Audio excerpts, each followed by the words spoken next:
कासगंज प्रकरण में इतने सवाल हैं जिनका जवाब उत्तर प्रदेश पुलिस को मानवाधिकार आयोग को तो देना पड़ेगा।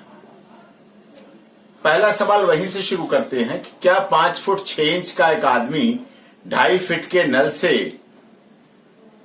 कैसे लटक सकता है? कौन लटका सकता है उसे और कैसे लटक सकता है? सबसे बड़ा सवाल।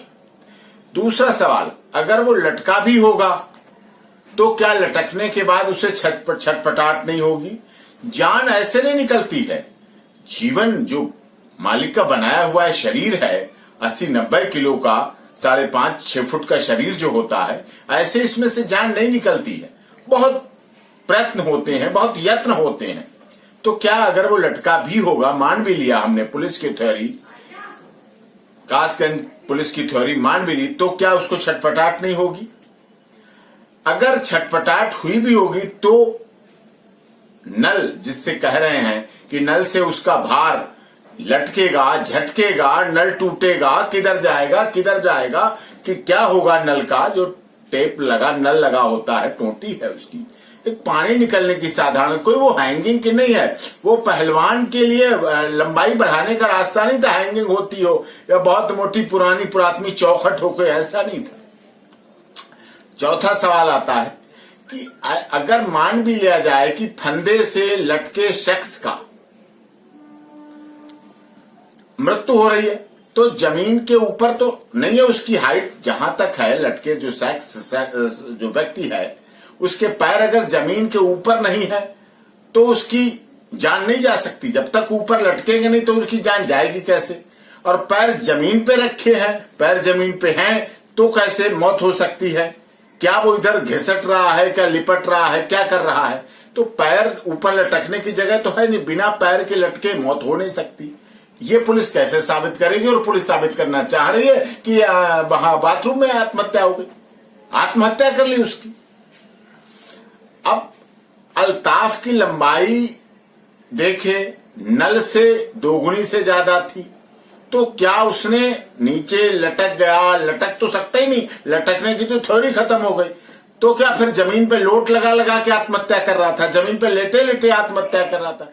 प्लान बना रहा हूं लेटे लेटे, इस तरह से हो सकती क्या?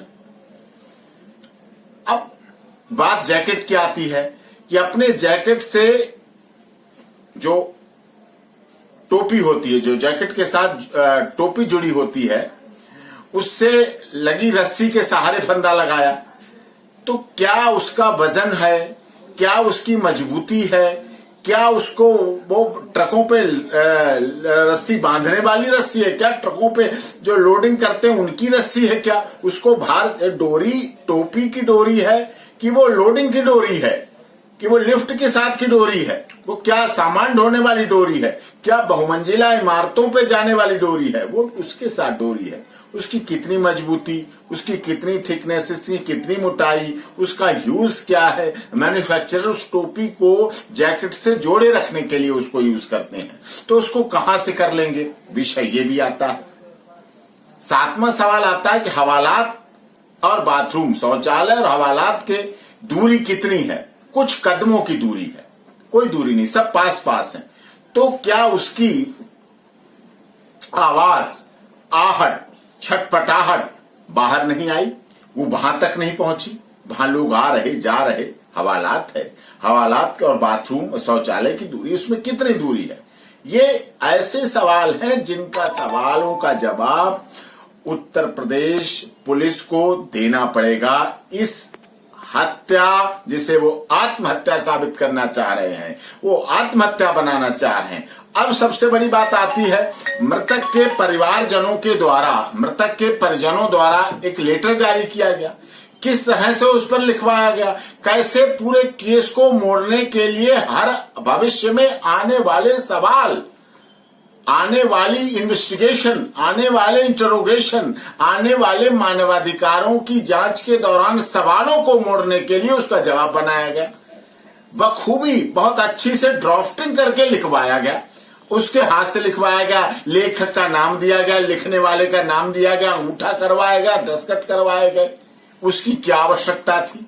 आवश्यकता उसकी जांच की थी, आवश्यकता उसके पोस्टमार्टम की थी, आवश्यकता दोषियों के खिलाफ कार्रवाई की थी, आवश्यकता मानवाधिकार के कार्यों की थी, आवश्यकता मानवाधिकार के अधिकारों के तहत होने वाले जो हमारा ह्यूमन राइट कमीशन है, उत्तर प्रदेश सरकार के में बना हुआ है और नेशनल ह्यूमन राइट कमीशन है, उसके द्वारा कार्रवाई होने की बात थी, या उसको एक पूरा एक तरह से कंप्रोमाइज लेटर, हमें कोई कार्रवाई नहीं करनी, हमें कोई कार्रवाई की बात ही अभी कहां हुई। कार्रवाई तो शुरू होगी, कार्रवाई शुरू हुई नहीं, कार्रवाई शुरू होने से पहले ही कार्रवाई ना करने का वादा, कार्रवाई ना करने की रीति, कार्रवाई ना करने की सोच, कार्रवाई ना करने का प्लान, कार्रवाई ना करने की क्या मृतक के अधिकार, जो मर गया है उसके अधिकारों की जिम्मेदारी परिवार वाले ले लेंगे। जो मरा है व्यक्ति वो अपने उसके अधिकार हैं, उसका अपना जीवन है,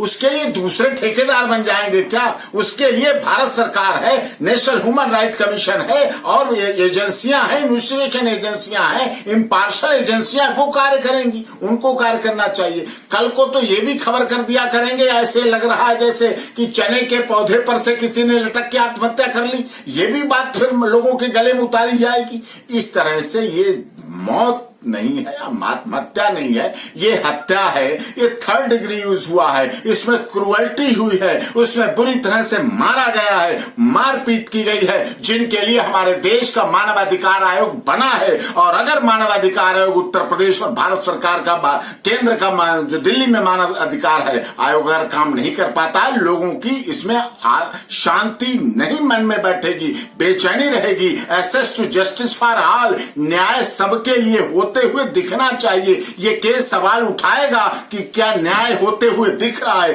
क्या न्याय हुआ, क्या न्यायिक एजेंसियों ने अपना काम किया, क्या दोषियों के खिलाफ कार्रवाई हुई, क्या दोषियों को दंडित किया गया, ये सारा आवश्यक है और इस पर आवश्यक कार्रवाई होनी चाहिए।